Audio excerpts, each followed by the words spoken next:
Snagit and Camtasia, and then we have a Relay product, which is kind of an organization-wide cloud hosting service.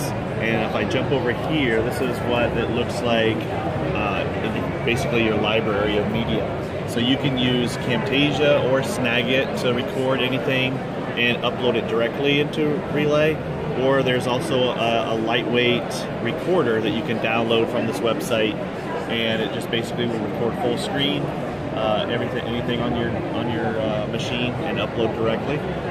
Some of the cool things, we just added this may not even be live yet for all users, but we've added in folders so that you can now, used to be just all media was in your library, but now you can coordinate and kind of organize things a little bit better. Some other things, other than videos that you just create on your own, you can come up here and actually import from YouTube. So any public video out there on YouTube, maybe you're teaching something and you find something that somebody else has taught similar, and you can actually bring it in with just the URL. And then what's cool about that is you can then build quiz questions on top of it even. So yeah, so if I go into, let me just open up a sample video here. So right here you can see there's 23 views. So that gives you a little snapshot. What you'll see on the next page, since I'm logged in, I'll have the ability to go through and build in quiz questions if I want.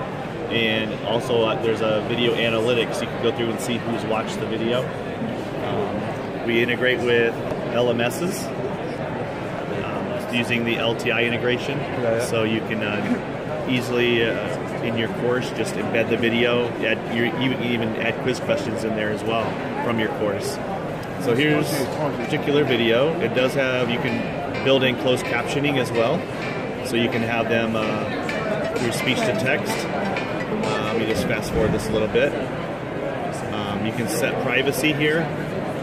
So if you wanted anybody within your organization with the link or group, or just anybody, if you choose this one, then anybody can come up here and search for it and find it.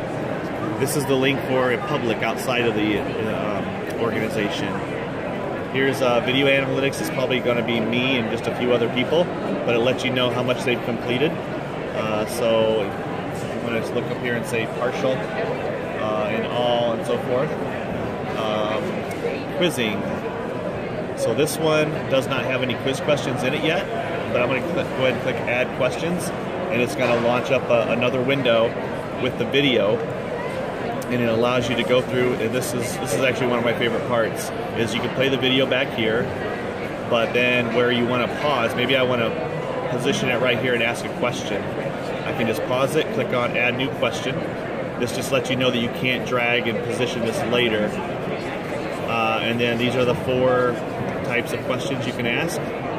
This is where you're going to type in your question and your answers. We've also added in the ability to do feedback. So if they get it right, you can give them a response here. If they get it wrong, it basically you can put in a response. And then let me actually just put in some message here. And let's say this is the right answer. If they get it wrong, you can actually jump them back in time, maybe where you covered that in content, so that they would have to watch it again, or jump out to a URL. So and you can build as many questions as you want at that spot. And then if I wanted to add more questions later, I could. And so I'm going to say Save Quiz. It's going to give me a little success button pop over here. So now all I need to do is close this window. This video is going to refresh. And if I hit play, you're going to see right here is where that quiz question is. And so if somebody tries to fast forward past it, it snaps back and they have to interact. I'll miss it and see what happens. So it'll let you know here, and then view answers. You can turn that off. If I would have put feedback, it would have been under there after I responded. And then the video just keeps going. And now that data, if I come over here under quizzing, let me pause this, I can say view results. It's going to open up the quiz results, and it should be in real time. So it should show that one quiz has been taken. Here are the detailed summary of results. They can download CSV files. You can break it down by viewer. So this was me who just took this, and I can break it down by all my responses. And then this is probably my favorite, is just by question. So this would have a long list of all the questions and then their responses and so forth.